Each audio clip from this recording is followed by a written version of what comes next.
Hello again, everyone. Welcome back to the program. This is Jeff here, once again, talking to you about a topic I've been talking about for years. And the reason I wanted to go back and bring it up again, because as I've said many times before, when there's lots of distractions on one side, it's a good idea to look at the other side of what's possibly going on that you may not be paying attention to. So while everyone's focused on November 5th, and for very good reasons, and lots of going on in the United States, and the weather disasters, which have been horrible, and I feel for everyone that's been affected. I've been to those areas of Tennessee and North Carolina. Sorry, my other phone is making noise. And of course, I don't know how to... Shh. Okay, that just stopped now. But I got the two phone set up right now, one to record, one for you to talk about this other video. So I wanted to talk to you about something that's happening next week. Okay, so today is, as I film this, we're in the teens, like 17, 18 October. Next week, there is a meeting in Russia, in a city called Kazan, with the middle of Russia. Will you please stop making noise? Thank you. Okay. There's a meeting in Kazan in Russia, which is BRICS. The BRICS nations are meeting again, and it's bigger now. Okay, it was originally the 5 BRICS nations: Brazil, Russia, India, China, South Africa. Now we've got Saudi Arabia, Ethiopia, Egypt, I'm drawing a blank. Let's see, I wrote them all down. Egypt, and I think Iran, Saudi Arabia, the UAE, and well, there's 10 countries, okay? I'll put in the comments, you'll find the directions, but I could probably pull it up. Let me pull up the article as I'm speaking, and the phone continues to make noise. There's a meeting next week, right, for the BRICS nations, and one of their topics that they're going to be discussing is how they're going to work together and cooperate. So let's see, first off, the 5 countries, please tell me it's listed in this one. Multiple stories. So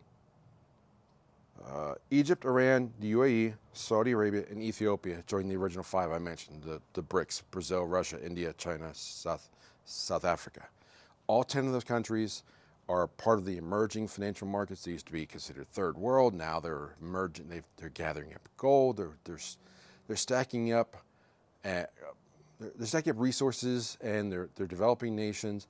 And they're tired of the dollar, right? That's like, we've heard about de-dollarization and getting away. I'm going to kill you, phone. But the goal of this conference that starts next week for now 10 nations, and it's also mentioned that up to 34 have asked to join. That's 34 nations. I think there's about 200 countries. But the goal of the meeting next week is to focus on maintaining the achieved level of practical cooperation within BRICS and ensure high quality of effective results from the mechanisms that have already been established. Okay, that's a lot of gobbledygook. Basically, what I've been hearing is that they're looking at how they can cooperate first financially with trade, and then it'll be like, because everybody's worried that there'll be like superpowers and you know, putting bases with each other and have military cooperation. That's not where they start. This is first entirely a trade cooperative of nations, and they're looking to expand. And again, they don't like the dollar. A lot of these countries, China, India, and a few others, have been stacking gold with their central banks in an effort to get away from the dollar, to use other currencies. And they're going to explore other options. Now, what's been kicked around for years is what they call an SDR basket, or special drawing rights, or a basket of currencies, something that is backed by a commodity like gold, silver, or combination, maybe even Bitcoin, that can be used for trade, commerce between nations, so you don't have to go back to the petrodollar, because that was what was driving for the last 50 years, since 1973. We went off the gold standard in 71. 73, the petrodollar really kicked in because the Saudi Arabia, they agreed in exchange for the U.S. to provide protection and defense for the military, which was the largest in the world at the time. You can only sell oil in dollars. Well, that's no longer happening after 50 years. Like last year or two, the Saudis have said, we'll take other currencies, as have other nations. Plus, there's been sanctions within the SWIFT system and other means against several of these nations that are part of BRICS. So basically, they're tired of the dollar. They're looking for alternatives. They're stacking gold too. So as I'll point this out, and I'll try to put this in the comments as well, but I saw on Twitter that Twitter had that Jack Mallers, who invented Strike, had an excellent debunking of gold in the modern digital age. Back in the days when you used to go to a market or a marketplace, your local exchanges, silver and gold worked perfectly because you were physically exchanging coins for whatever you're buying, a service or a good. Now, in the digital age with global commerce, exchanging and settling with gold is troublesome. It is difficult. You have to confirm the gold is good. You have to transfer it from one nation state to another. You have to have a settlement.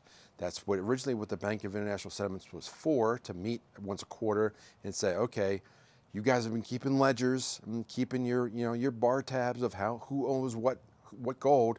Now it's time to settle up, and then they coordinate shipments of gold to whomever or whoever's holding the gold to move it to that or assign it to that other nation state. That logistical nightmare all goes away when you start dealing with digital assets like Bitcoin and others. So that's why there's a lot of thought that BRICS could go towards gold and silver. They could go towards Bitcoin. They could do a combination thereof. So it's going to be interesting to see what happens come next week that comes out of Russia. So pay attention. I pointed this out when I was at a Bitcoin meetup recently. There's a bias. There's a bias that Americans have to focus on American issues. How do we get more Americans to use Bitcoin? How do we get more crypto adoption in the United States? The United States is not the key to crypto adoption because we don't have as many unbanked people as the rest of the world. We don't have as many needs for remittances to send money back to our own country to support people overseas. We don't have those issues as much in the United States. So most of the rest of the world, like El Salvador, like the Central African Republic, there's a new candidate in Suriname that's looking at Bitcoin. Venezuela is looking at it. Argentina is looking at it. All these other countries are looking at it as alternatives to the dollar to try and combat inflation and the hegemony of the dollar. The dollar is holding other countries hostage because when the globe was still the global reserve currency. That's going to be hard to get away from. But as more and more countries accept other alternative payments, other countries can avoid or get around those inflations and around those sanctions that the dollar is just facilitating across the globe. So pay attention to what happens outside of the U.S. I know there's a lot going on in the U.S. the next several weeks. It's a big deal. I get it. I'm fully engaged. I'm in a swing state. I fully understand what's going on. However, the U.S. is 5% of the world, population-wise, roughly. There's a lot more going on in Europe or in the third world that are looking at alternative currencies for like Bitcoin, Litecoin, Ethereum, other XRP, Solana, you name it. But basically, adoption is coming from other countries, and they're more motivated to get away from the dollar because they are incentivized to get away from the dollar because then they save money. They save purchasing power. So I'll be paying attention to it, what's going to happen next week. I wanted to bring it to your attention because not many people are talking about it just yet, but it's a big deal. I'll be keeping an eye on it. Leave your thoughts down below in the comments. And what are you concerned about, if anything, that's going to come out of this BRICS conference? Leave a comment down below, and I'll see you next video. Take care.